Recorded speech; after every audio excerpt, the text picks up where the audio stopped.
Welcome to the Speak with People podcast, where we believe that healthy communication is the key to unlocking your leadership potential. We are the go-to resource for leaders looking to greatly improve their communication skills, whether it's one-on-one interactions, team settings, public speaking, or digital communication. By improving these skills, leaders can create stronger connections and drive positive change within their organizations. Each and every episode, we sit down with experts from various fields from around the world, just like you're grabbing a coffee with them, to dive into real practical conversations. Our goal is to help you transform your communication skills so you can lead more effectively, build stronger relationships, and make a lasting impact. So go grab your favorite drink, settle in, and let's learn together.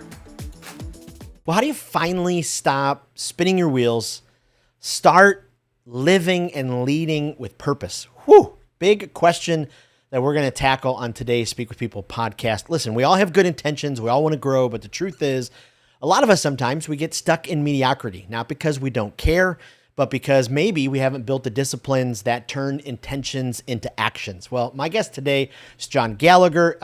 He is a values-driven executive coach, consultant, speaker, founder of Growing Champions. John has coached leaders at companies from IBM, big companies. He's also passionate about helping people grow into the uncommon leaders they were created to be. I have followed him for a while. I'm so looking forward to this conversation because I know it's just going to be great. So if you're ready to break through the noise, ditch the overwhelm, lead with clarity and confidence, this episode is for you. John, welcome to the Speak with People podcast.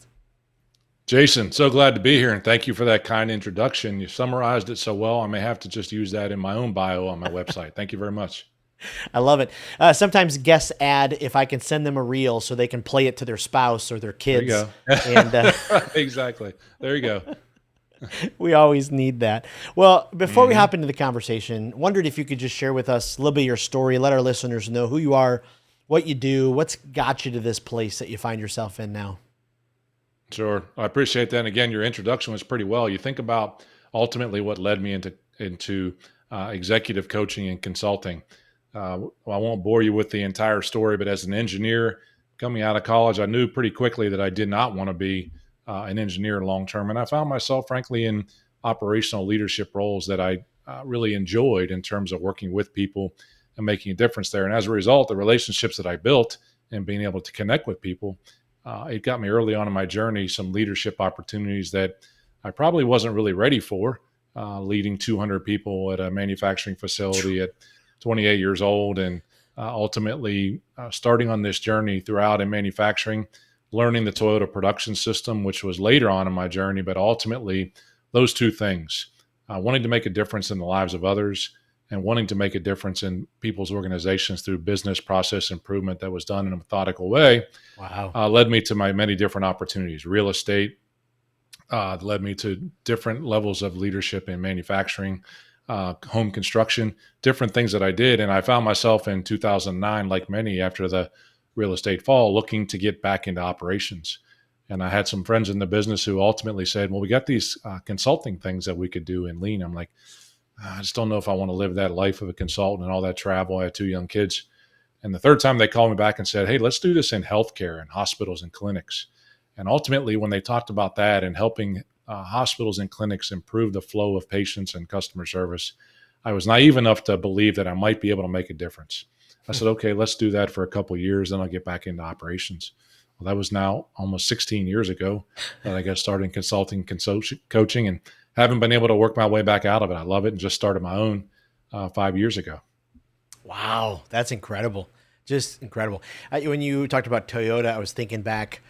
I grew up outside of Detroit. I grew up in the city, and then my later years lived in the suburbs. And so obviously the big three are pretty important in Detroit, Ford, GM. My father-in-law, lots of my in-laws worked at GM. And at the time I owned a Toyota and it was not a good deal to come into the family with a Toyota. No, Thanksgiving dinner was pretty tough, wasn't it? Like, yes. Park that car down the street. Don't be parking that in front of the house. Yeah, I know that feeling. Absolutely. My uncle worked at the V8 engine plant in Flint, Michigan. Absolutely. Oh, yeah.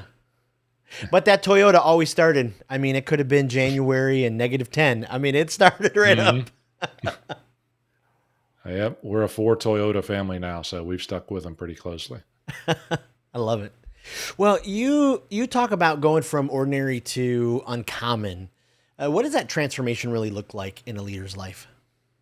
Yeah, you touched on this a little bit in the intro, which I find it pretty cool. I mean, ultimately, when I think about that track to uncommon, from underperforming or ordinary, it's really a choice that leaders have to make. Oftentimes, I'll talk about this in terms of change when I'm coaching individuals or, frankly, in organizations, that people or organizations will change when the displeasure of remaining the same, where they Mm, are today, kind of status quo, is actually greater than the discomfort of the change itself. Anytime you go through this journey to uncommon and you want to look to change, you want to implement leadership development, you want to make a change and have a bigger impact on your communities and on the world, it requires you to really step out because you might be performing pretty well. And in many cases, that is just common. I'm doing pretty good. There's no real need to change. But it's those who can recognize that they were called to be something even greater, and that's when you start to think about something that's uncommon. It could be as simple as, and I talk about this story, returning the shopping cart to the shopping cart corral rather than leaving it in the parking lot to roll around and let it hit somebody else's car. And not saying, well, it's not my job to get it, but just picking it up on the way in. Very uncommon when people say, what are you doing that for? I'm like, I think it's something that is the right thing to do, and I'm not worried about whose job it was or who left it there. Obviously, leadership differences are very different, but the metaphor of that shopping cart in the parking lot to me is outlining the difference in common and uncommon. Absolutely. wow. Wow, wow, wow. I love that. Yeah, when I first met my wife, one of the things that took me back from her is we were at Blockbuster Video way back in the day, and we decided not to get a video. And young 20-year-old Jason just put it the closest spot I could find, and she said, "That's not where it goes." And she walked to the back of and I knew from that moment on, okay, wow, all right, she is. It wasn't Yeah. like I didn't go into it as that's my test or anything, but she. Right. But back to intention, right? I mean, again, the That's right. intention was not a bad intention that you had, but it was just that discipline to really Yep. take that step back over there and put it back to the place that you found it. Absolutely. I love that. So many leaders, they start to make those decisions to kind of have that uncommon leadership, make those kind of right calls. And we're faced with lies. We're faced with negative thoughts. We're faced with, all of these kind of destructive thoughts that, kind of try to convince us not to go that route. Why do you think that happens? How do you think we combat them? How do you think we rise above them? Oh, I love that. Well, as a man of faith, Jason, I know kind of it's not about bringing that into this episode, but I really have read this book, and it's behind my shoulder over here on my right. It's called The 4-8 Principle, written by Tommy Newberry, and it's based on Philippians 4:8, and he talks about whatever's true, whatever's noble, whatever's right. Think on these things.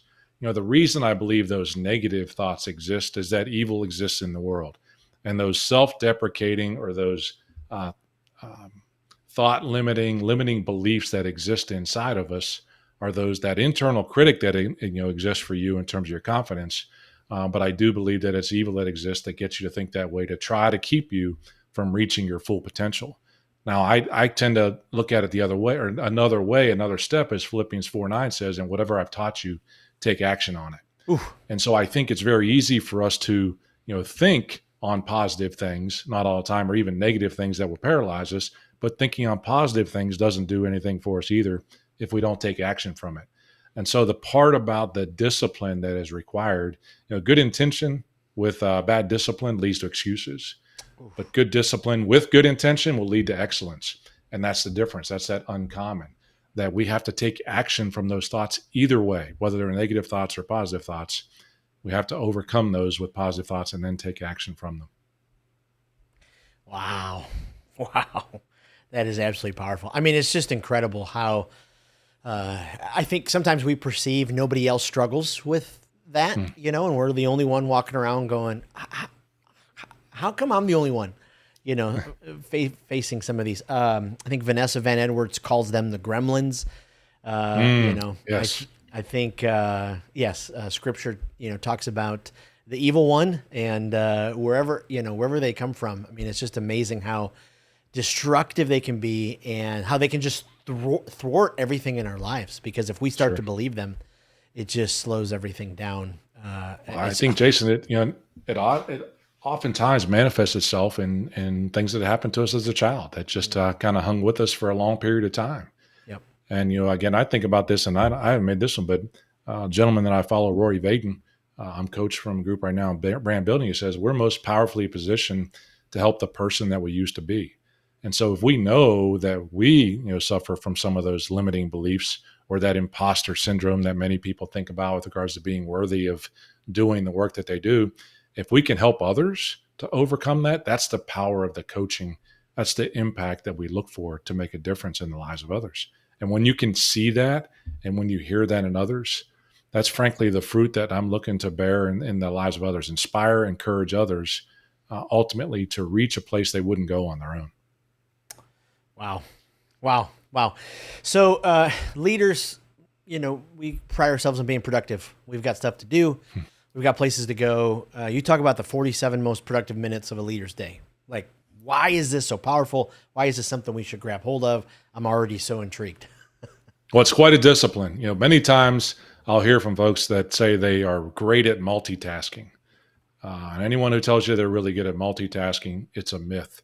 They may not know, they may really believe that they are good at multitasking, but the science shows that anytime we're working on more than one item, especially when it comes to productivity in the workplace, that when we start to move from one to the other, it takes us some period of time, 8 to 12 minutes, to be able to take the focus off of the one task we're working on and to turn on the focus. Even some of those simple tasks that you may repeat, or some of those simple habits that you repeat at times. Look, for me specifically, I know that I used to be able to listen to music and read at the same time.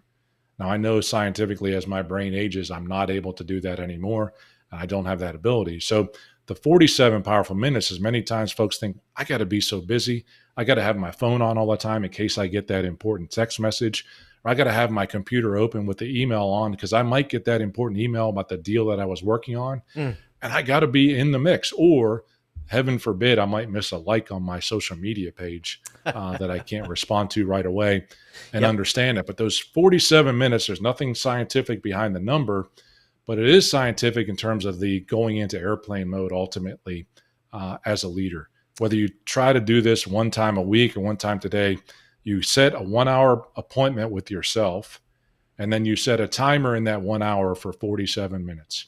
And you just start working on one task, whether it's reading or a project that you wanted to work on, but you turn all the other distractions off.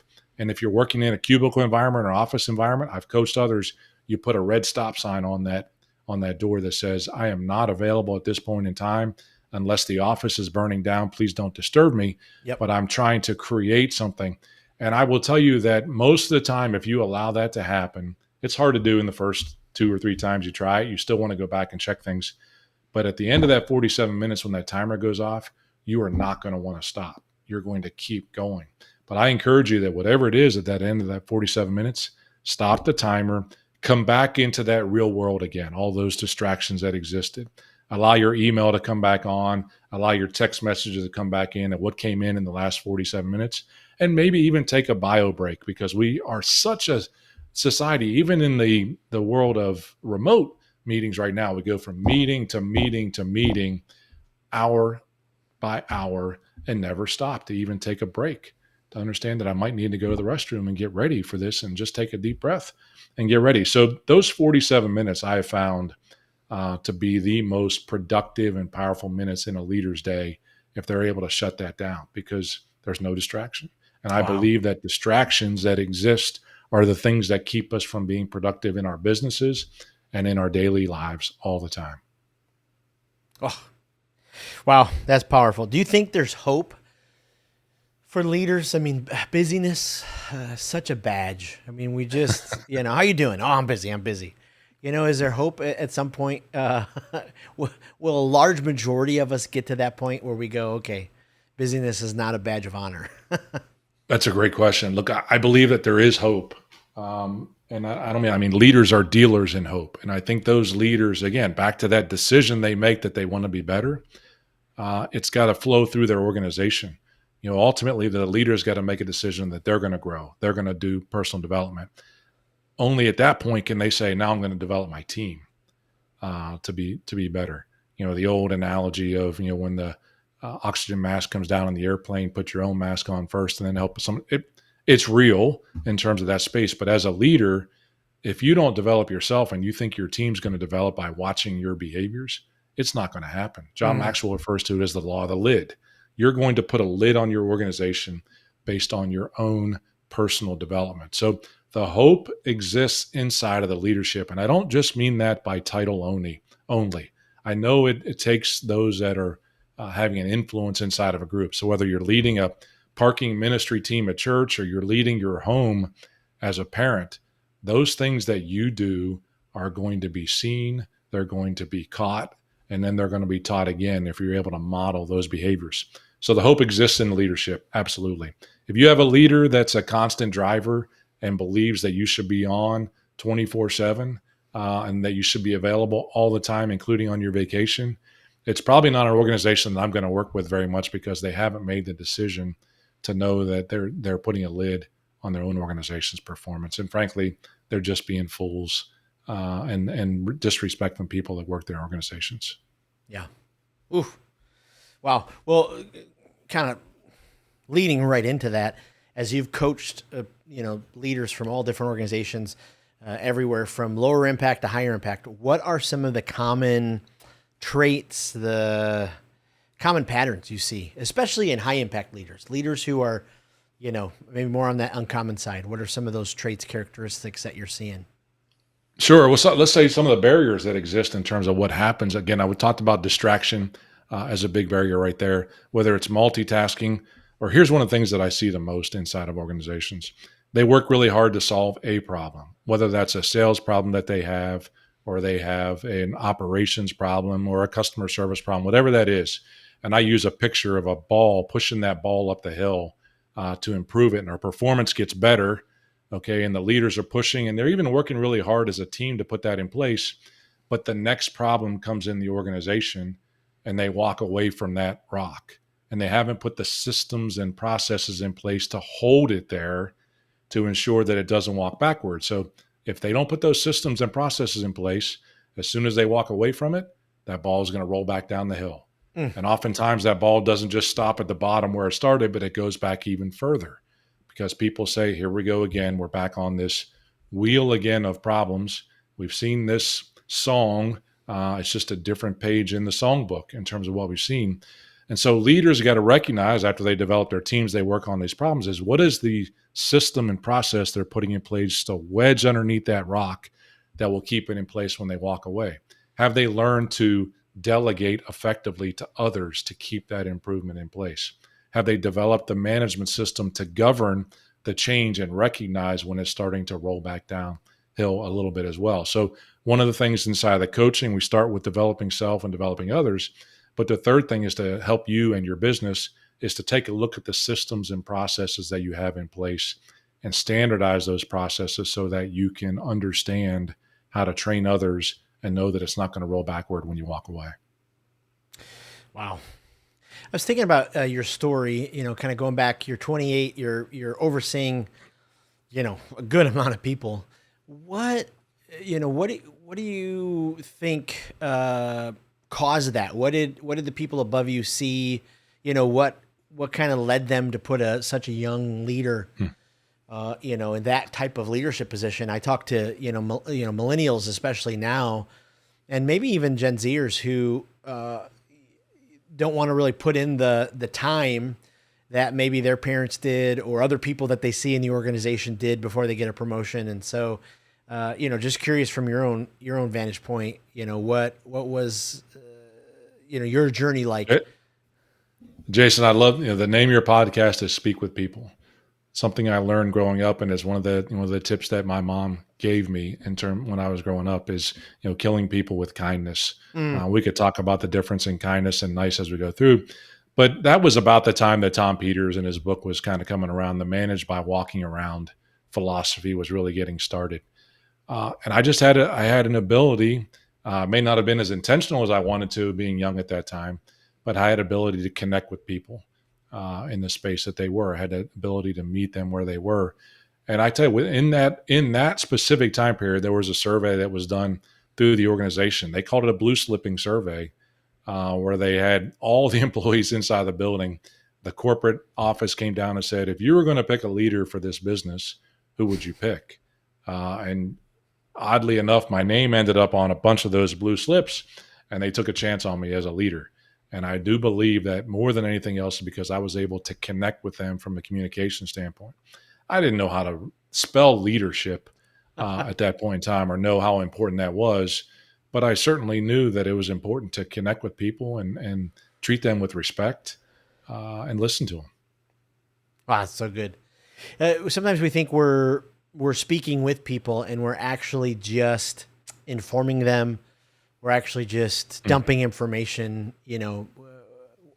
Sounds like you had a good grounding when it came to how to connect with other people. What have you kind of learned over the years, especially as a leader, kind of how to keep that connection strong, specifically through your communication? Yeah, that's a great one. I mean, I think the word that comes to mind immediately for that is being intentional. The word is intentional. We can't delegate relationship building. We've got to make that happen. One of the frameworks I like to use in today's vernacular as I teach folks to manage by walking around, and they're like, I really don't know what to say. Let's not worry about what to say in terms of going and walking around. Let's start here. 3, 2, 1 is the methodology that I talk to folks about. 3 coffees, 2 lunches, and a dinner each month as a leader. Go out and have 3 coffees with 3 different people, have lunch with 2 different people, and have dinner with one of the people on your team or a customer, whatever that is. That's the start of being intentional. Put those things on your calendar to make that happen. Now I have it on my calendar. The discipline has got to be there. I actually have to make that happen. Then we can start to talk about, hey, what are the questions that you're going to want to ask when you sit down and get with that person? It's all depending on the theme that you want to have. Is it a performance related communication that you want to have? Do you want to get to learn more about their family, which might be very important as well? Or in the case of a customer, what is it about the industry or the challenges that they face that you as a business owner might be able to help them with? But until you get intentional and schedule that time, somebody else is going to schedule your time for you, and you're not going to get to that relationship building. So intentional is one of the very first things. Wow, I love that. You kind of already kind of addressed some of this as you kind of been walking us through it, but speak to that leader right now who's just struggling. They have found themselves in a hole. Maybe it's through their own habits. Maybe it's through their not. Maybe life's just, it's been a rough season of life. And so they're just desperately trying to climb out. What is some advice that you would give them as they're trying to get back to a healthy place, a place of, more uncommon leadership? Yeah, I love that. And, one of the things I think about is I love to tell that in stories as I go through. And the story that I love to start with leaders and how my change came about is this performance review that I had about 20 years ago. And I'm sitting in this conference room getting my performance review. I was the acting president of a division of a manufacturing company. My boss comes in to do my performance review, and it's in this fishbowl. It's all glass conference room. So people are walking by. They know I'm getting my performance review, and they're wondering what's being said because it's confidential. But beautiful chairs sitting across this mahogany table from my boss who had flown in on the private jet from Chicago to do my performance review. And he says, I'm going to review you as the president of the organization, not as the acting president. He says, I want to set that up front. I'm like, cool, this is going to be great. We had a scale 1 to 5 in terms of our performance, 1 being not good at all, 5 being kind of perfect and excelling and getting great. And my performance review score coming out of there when he was done talking to me was a 2.3. Exactly. So like that deep breath that occurs in silence. And I'm sitting there, I'm in my mid-30s in terms of going on. I'm sitting there and I'm just speechless, not in a bad way, but these 2 tears start rolling down my cheeks. And he asked me, he says, what's on your mind right now? I said, I need help. That's like what came out was I need help. And it was there that I understood that I had to swallow the hubris of thinking I could solve this problem on my own. 20 years ago, the term executive coach wasn't really that common in terms of who folks were dealing with, but I knew I couldn't rely on my boss who was hundreds of miles away, Yeah. to be there in that conversation all the time. And frankly, there were things I needed to share that maybe I didn't want to share with him. And I just learned about an executive coaching organization after being at a leadership retreat. I said, I'm interested in having this coaching. And what I was very grateful for were many things about this boss that sat across from me. The first thing he did was he delivered that message with grace and truth. Mm. And those two things together right now are really powerful and missing in many organizations. And the second thing that he did, he says, I'm willing to invest in you in this and make that happen. And that started my journey, really, I think, as an accelerator to get going. So in terms of giving advice to that young leader who's really struggling, the first thing is don't be afraid to ask for help and to actually think you can do this on your own. And if you can't necessarily afford or get the investment to work with an executive coach, while I might be able to provide that or others, there are many executive coaches that are out there. Yeah. There are so many resources available to them to become more intentional in their personal development. That's books like the book sitting behind me that are written that exist. Those are mentors inside those pages who have had stories. There are podcasts just like this, Speak with People podcasts that exist, and so many more out there that individuals can listen into to learn about other stories who are suffering from the same thing that they're suffering from. And so there are others that have been through what they're going through. They are not unique. And I don't say that out of, again, flippantly. There are people out there that can help you and that have been through there. But you have to make that decision as a leader that you're ready to grow. Wow. If you have that commitment, then I start with ultimately creating your personal vision statement that exists in your mind, in your heart. Wow. Wow. That's so good. And that's a common theme as we've interviewed guests, coming back to that personal mission statement is so powerful. What phase of life were you in when you had first written your own mission statement? Yeah, great question. So that coming out of that, getting my executive coach, the phase I was in that learning, but moving into the earning as that acting president role. And the first task, I'll never forget this, like the executive coaching, I'm thinking, okay, now he's going to help me. He's going to teach me how to run a business. We spent the first 6 months working on me, and I wrote my life plan. So that's, again, that's 22 years ago, writing my life plan for all the important areas of my life, not just my business, but my faith, my finances, my family, my friendships, my fitness and my health, and what those things were going on in my life. And the first step in the process, you want to talk about something that's very humbling, was to write my own eulogy.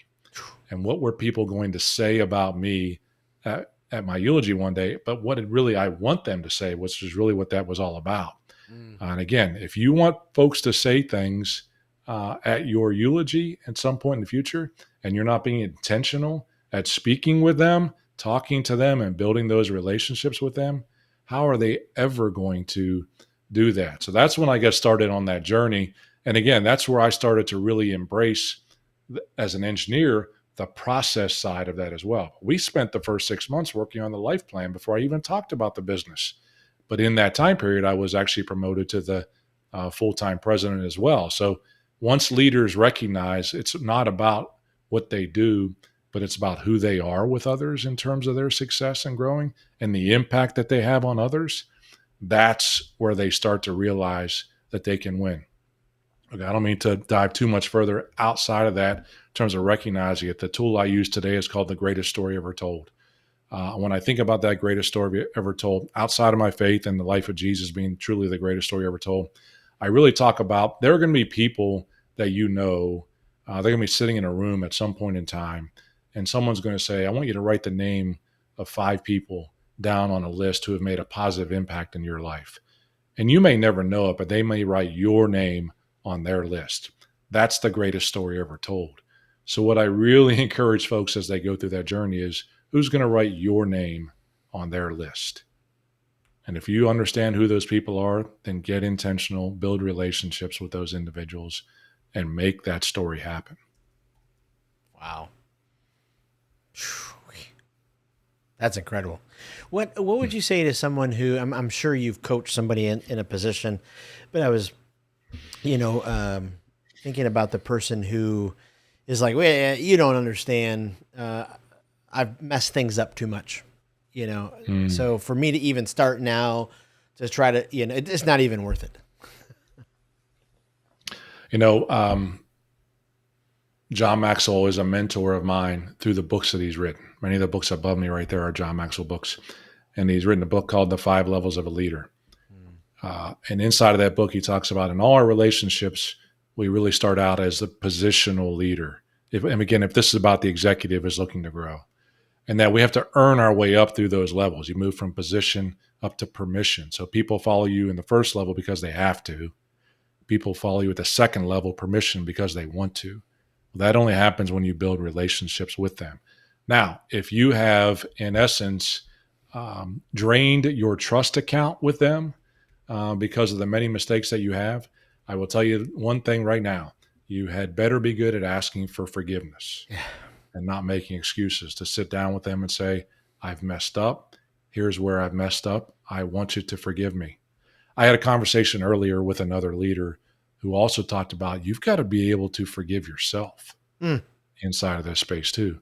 Because if you continue to carry that around, that baggage, if you will, of the mistakes that you've made, and you don't forgive yourself for those and make changes in the way you approach things, you will always carry that excess baggage around with you. And it'll be very difficult to move through those levels. I won't talk about all 5 of those levels, but the hardest one is moving from positional to the permission level through the relationship building. You can get through that level. You can work with them and develop a development plan, get their goals set, and coach them. But they've got to believe in you before they believe in your vision or in your approach or in your strategy or whatever that is. They got to believe in you first. Absolutely. Pivoting topics for a second, was going to ask you, Sure. leadership is hard. Sometimes it's lonely. There's stress, especially maybe there are entrepreneurs listening. They're building a business. And so in that stress, as they're trying to figure things out, maybe sometimes they turn to substances, they turn to food, they turn to alcohol, they turn to, I know your own health journey has been, extremely important to you. How has that kind of influenced your leadership and coaching? And maybe just kind of take us through that.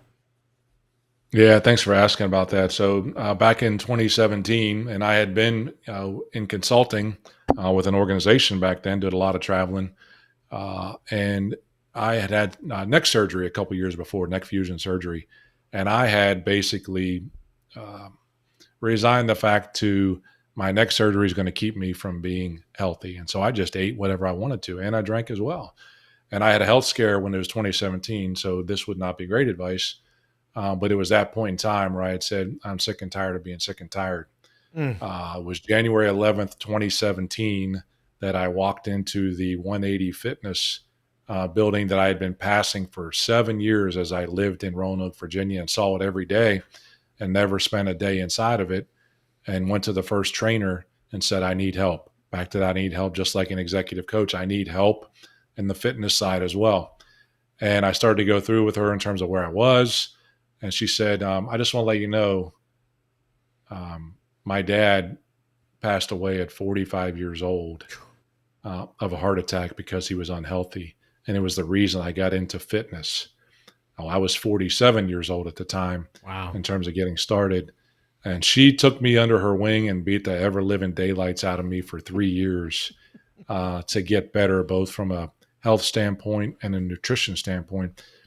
All that being said, so the first part of the journey from a leadership standpoint is recognizing that I couldn't do it on my own. I'd been through diets.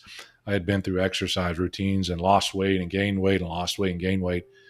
But I needed structure and I needed process. And when I'd get there, I'd walk away from the problem and do something else, and the problem will get worse. All those things that come into play. But I had said at that point in time in 2017 is if I'm going to talk to leaders about this with regards to their health and their journey, I can't be a hypocrite and not do it myself. I can't be that model for my kids as well, to talk to them about what they need to do to be healthy. So that was 2017, and that was 80 pounds ago. And I now find it very important for me to do that. The second thing that I did after that, I still have a trainer, different here in Myrtle Beach, South Carolina.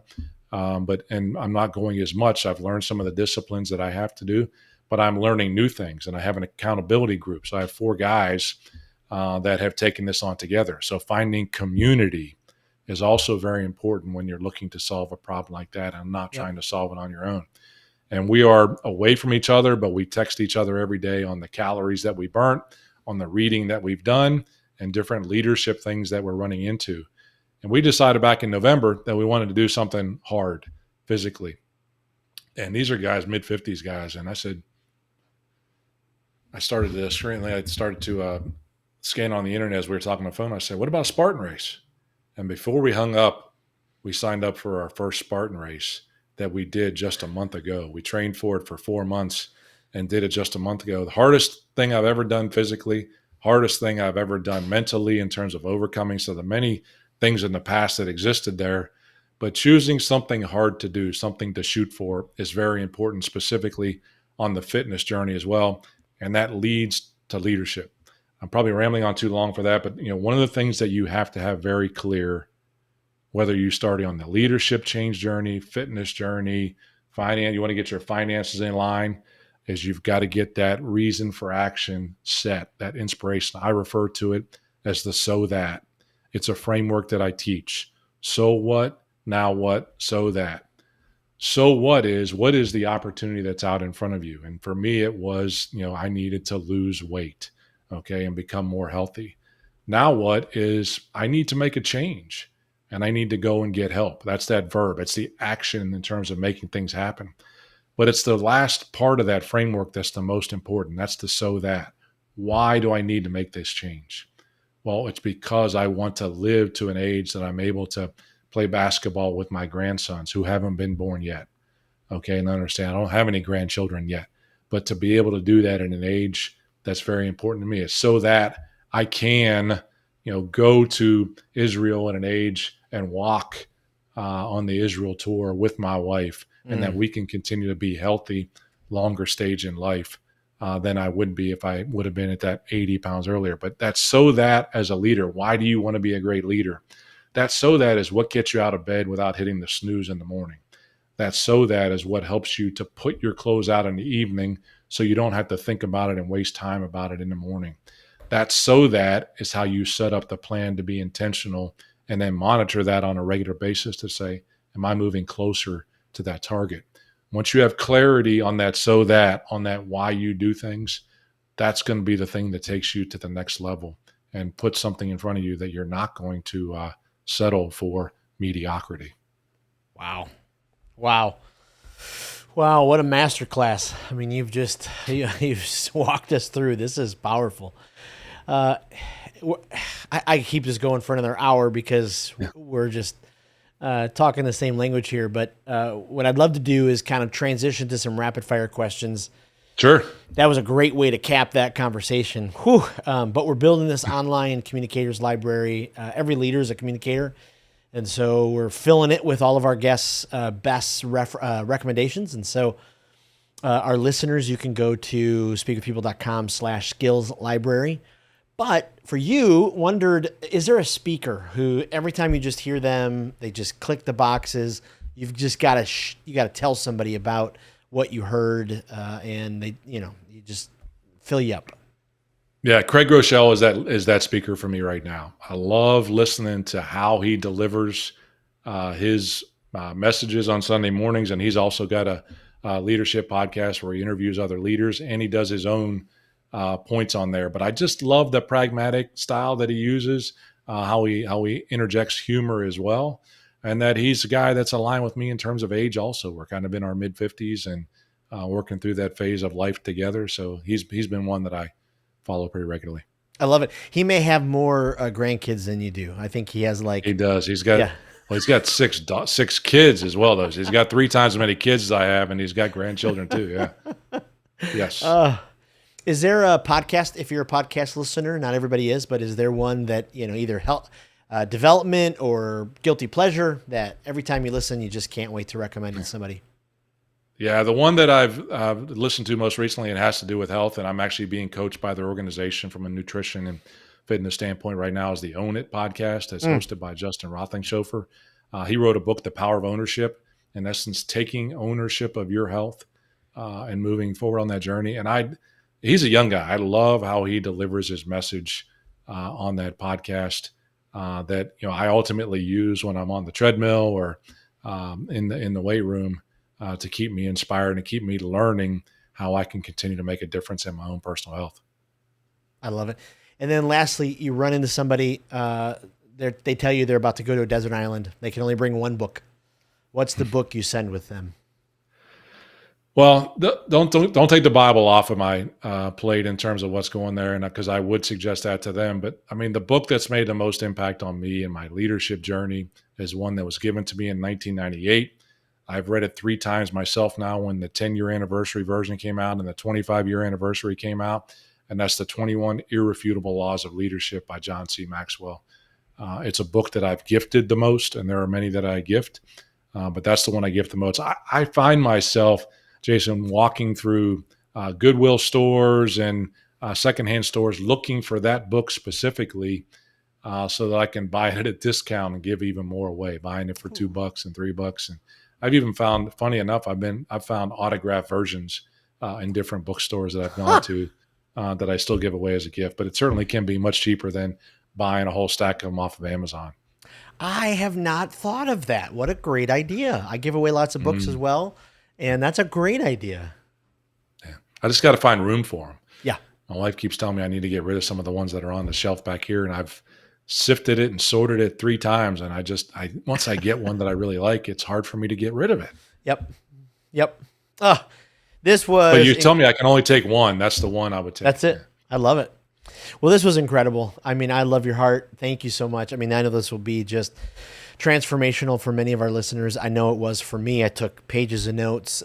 Before we let you go, where's the best place we can send our listeners to find you online? We'll put this in the show notes and our Facebook group and our LinkedIn group, all of those kind of things.